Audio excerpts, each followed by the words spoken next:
எல்லாருக்கும் வணக்கம். நம்ம அழகே அழகு சீரியல்ல இன்னைக்கு சாப்பாடு ரொம்ப பிரமாதமாக இருந்துச்சுமா, எந்த குறையும் சொல்ல முடியாது அப்படின்னு தங்கராஜ் எல்லாரும் முன்னாடியும் குடும்பத்தோடு உட்காந்து பேசிக்கிட்டு இருக்காங்க.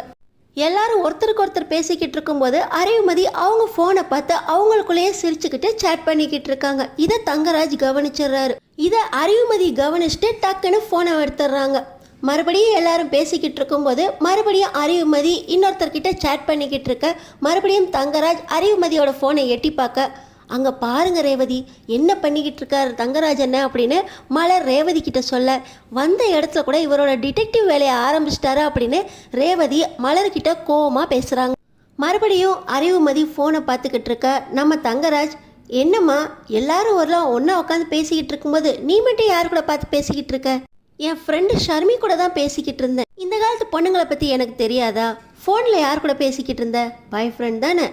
யார் கூட படிக்கிற பையனா இல்லை ஃபோனில் பார்த்து பழக்கமா அப்படின்னு தங்கராஜ் கேட்க, இப்போ என் பொண்ணுக்கு அந்த மாதிரிலாம் யாரும் கிடையாதுங்க, அவள் ஃப்ரெண்டு கூட தான் பேசிக்கிட்டு இருக்கா அப்படின்னு ராமமூர்த்தி பதில் சொல்கிறாரு. இந்த காலத்து பொண்ணுங்களை பற்றி உங்களுக்கு தெரியாது ராமமூர்த்தி, அவங்க இப்படி தான் சொல்லி ஏமாற்றுவாங்க. யார் பாய் ஃப்ரெண்ட் தானே அப்படின்னு மறுபடியும் தங்கராஜ் கேட்க, இந்த விஷயத்தை அப்படியே விடுங்களேன் அப்படின்னு அழகுமதி தங்கராஜ் கிட்ட சத்தமாக பேசுகிறாங்க. இப்போ தங்கராஜ், நீ காலேஜ் ப்ரொஃபஸர் தானே, உன் காலேஜில் பசங்க ஜோடி ஜோடியாக தானே சுற்றுறாங்க, அம்மா அப்பாவை ஏமாத்துறாங்க தானே, அதான் அந்த பொண்ணு சொல்லுதே ஃப்ரெண்டுக்கிட்ட தான் பேசிக்கிட்டு இருந்தேன் அப்படின்னு பாக்கியராஜ் வர, இவர் லவ் மேரேஜ் பண்ணவர், அதனால லவ்வுக்கு ஃபுல் சப்போர்ட் பண்ணுவார் அப்படின்னு மறுபடியும் பாக்கியராஜை பற்றி தங்கராஜ் சொல்கிறாரு. ஏங்க அந்த பொண்ணு தான் ஃப்ரெண்டுக்கிட்ட பேசினேன்னு சொல்லுதே அப்படின்னு ரேவதி சொல்ல, ஃப்ரெண்டுக்கிட்ட பேசுகிறப்ப முகம் எப்படி மாறும், லவ்வர்கிட்ட பேசுகிறப்ப முகம் எப்படி மாறும்னு எனக்கு தெரியும், அதான் இந்த பொண்ணை பல்ல காட்டி காட்டி இழிச்சு இழிச்சு பேசிக்கிட்டு இருந்துச்சே. ஏம்மா ஃபோனை கொடு, ஃப்ரெண்டுக்கிட்ட பேசினியா யார்கிட்ட பேசினேன்னு நான் பார்க்குறேன். மதி நீ ஃபோனை கொடுக்காதா அப்படின்னு இப்போ நம்ம அழகுமதி தங்கராஜுக்கிட்ட நேருக்கு நேர் சண்டைக்கு வந்துட்டாங்க. அவள் தான் ஃப்ரெண்டுக்கிட்ட தானே பேசினா, நான் ஃபோனை பார்க்குறேன், நீங்கள் எதுக்கு அவள் ஃபோனை செக் பண்ணி பார்க்கணும்? அவள் ஏன் தங்கச்சி, அவள் தப்பு பண்ண மாட்டா, அப்படியே தப்பு பண்ணாலும் அவளை கண்டிக்கிறதுக்கு நாங்கள் இருக்கோம். ஏற்கனவே உங்கள் அக்கா புரட்சி பண்ணி உங்கள் அப்பாவுக்கு நெஞ்சு வலியே வந்துருச்சு, இப்போ நீயும் தப்பு பண்ணி லவ் பண்ணினா உங்கள் அப்பாவுக்கு நெஞ்சு வலி வந்துருச்சுன்னா அவர் தாங்க மாட்டார்.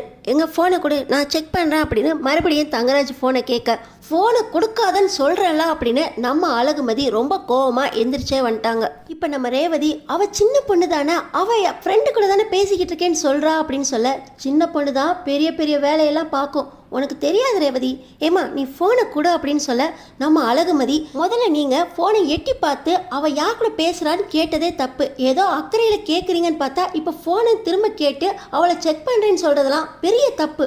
உங்களுக்கு என்ன உரிமை இருக்குது? நானும் பார்த்துக்கிட்டே இருக்கேன், எல்லாரும் முன்னாடி இவளை எந்திரிக்க வச்சு இப்படி கேள்வி கேட்டுட்டு இருக்கீங்க, அதுவும் அவளை அவமானப்படுத்துகிற மாதிரி கேள்வி கேட்டுட்டு இருக்கீங்க. எங்கள் வீட்டு பொண்ணை எப்படி பார்த்துக்கணும்னு எங்களுக்கு தெரியும். அக்கா நீ வேணா செக் பண்ணிக்கா இருக்கா, என் ஃப்ரெண்டுக்கிட்ட தான் பேசிக்கிட்டு இருந்தேன், ஃபோனை நான் செக் பண்ணணும்னு எந்த அவசியமும் இல்லை மதி. முதல்ல நீங்கள் ஃபோனை எட்டி பார்த்ததே தப்பு, அதுவும் இல்லாமல் கையில் ஃபோனை கூடன்னு கேட்டு செக் பண்ணுறது அதை விட பெரிய தப்பு. எங்கள் வீட்டு பொண்ணை எப்படி பார்த்துக்கணும்னு எங்களுக்கு தெரியும். ஏம்மா நீ கொஞ்சம் சும்மா இரேம்மா அப்படின்னு ராமமூர்த்தி சொல்ல, ஏன் ராமமூர்த்தி வீட்டில் இருக்க வயசு பொண்ணுங்க கண்காணிங்கன்னு சொல்கிறது தப்பா அப்படின்னு இப்போ நம்ம தங்கராஜ் ராமமூர்த்தி கிட்ட கேட்குறாரு. ஏன்பா உங்கள் வீட்டு விஷயத்தில் இன்னொருத்தர் தலையிட்டு பேசிக்கிட்டு இருக்காரு, அவரை சும்மா இருங்கன்னு சொல்ல மாட்டேங்கிறீங்க? கம்பெனி முதலாளினா அவர் கம்பெனியோட இருந்துக்கணும், இது நம்ம வீடு, அவங்கவுங்க வாழ்க்கையை அவங்கவுங்க பார்த்துக்குவாங்க, யாரும் கண்காணிக்கணும்னு அவசியமே இல்லை, அவங்கவுங்க லைஃப்பை அவங்கவுங்க பார்த்துக்குவாங்க, அப்படியே தப்பு பண்ணாலும் அவளை கண்டிக்கிறதுக்கு நாங்கள் இருக்கோம். இப்போ தான் சுரேஷ், ஏய் மதி எங்கள் மாமா கிட்ட மரியாதையாக பேசு அப்படின்னு சொல்ல, நான் மரியாதையாக தான் பேசிக்கிட்டு இருக்கேன், எங்கள் வீட்டு விஷயத்தில் இவர் எதுக்கு மூக்க நுழைக்கிறாரு அப்படின்னு நம்ம மதி சுரேஷ்கிட்டையும் சொல்ல, ஏங்க அடுத்தவங்க வீட்டு விஷயத்தில் வந்தமா விருந்த சாப்பிட்டமா கிளம்புனமான்னு இருக்கணும், நீங்கள் எதுக்குங்க அவங்க வீட்டு விஷயத்தில் தலையிடுறீங்க அப்படின்னு ரேவதியும் சொல்கிறாங்க.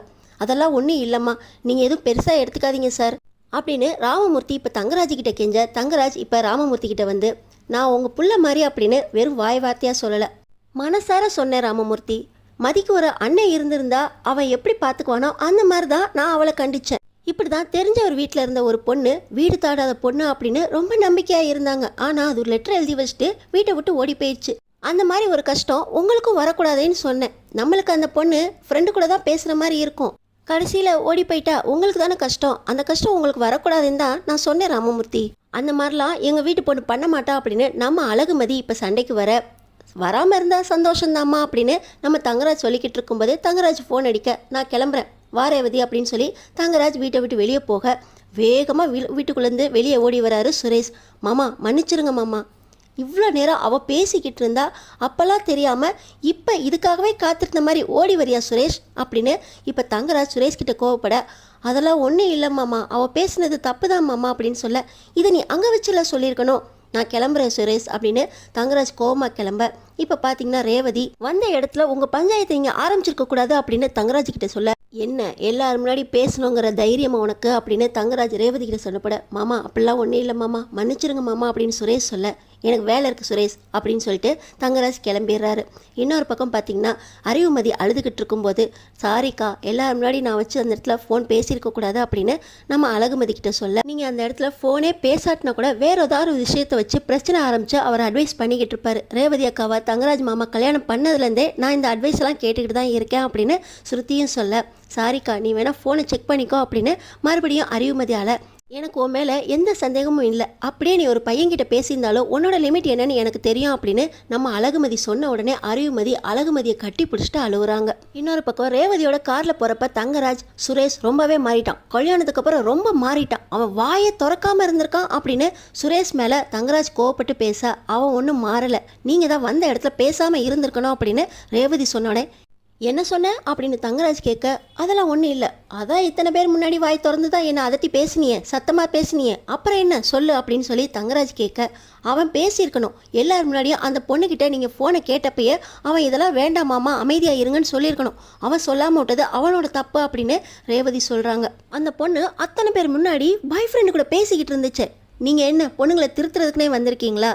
உங்களுக்கு தெரிஞ்சவங்க வீட்டில் யாராவது பேசினா பஞ்சாயத்து பண்ணுறீங்க, ஏதாவது உங்கள் சொந்தக்கார பொண்ணு தப்பு பண்ணால் அடிக்க போகிறீங்க, நீங்கள் என்ன பொண்ணுங்களை திருத்துறதுக்குனே வந்திருக்கீங்களா? அந்த வீட்டு பொண்ணு ஃபோனை எட்டி எட்டி பார்க்குறீங்க, அந்த பொண்ணை வேவ் பார்க்குறீங்க, என்னதான் படாத பாடு படுத்துறீங்கன்னா போகிற இடத்துலையுமா அப்படி பண்ணணும் அப்படின்னு சொல்லி ரேவதி கேட்க, என்ன நான் உன்னை படாத பாடு படுத்தினேன்னா உங்கள் குடும்பத்தோட ரங்கராட்டினம் சுத்த அனுப்பலைங்கிற பேச்சில் பேசுறியா?